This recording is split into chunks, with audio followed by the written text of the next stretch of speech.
I want to take this opportunity, first of all, to welcome our party leader to Nakuru, as well as endorse our new SG, Mr. Simon Kaguru, and tell him that we, the young people, we are going to rally behind him to ensure that our party is youthful. Yes. We all know that the economy of this country, the stability of any nation depends on the youthful community, and we all know that the time our young people need to invest in both the economy and the education system is below the age of 45. And we have seen this not happening in this country because we have an unstable economy.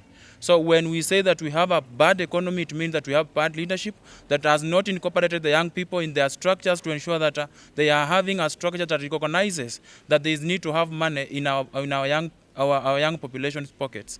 And therefore, the way Mheshimiwa Musalia Mudavadi is always saying, I believe that uchumi bora will only grow if we have a gospel of the young people having money in their pockets, running their businesses in a very safe and secure environment, as well as having a good structure for education.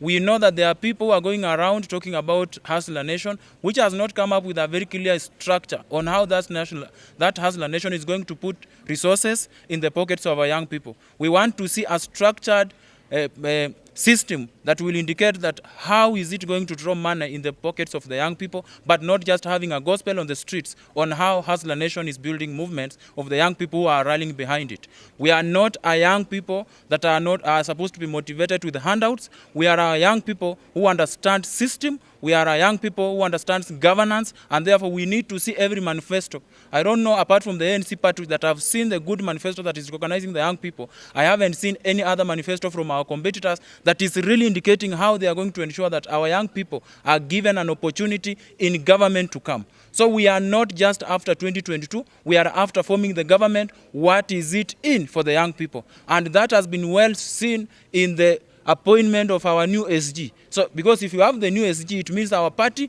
values the young people. And we are hoping that even the manifesto that is being developed that we have today, we have seen a lot of captures that are recognizing the strengths of the young people educationally, health-wise, and economically. I want to tell our young people in this country that without a stable economy, will not have a stable health system, will not have a stable education.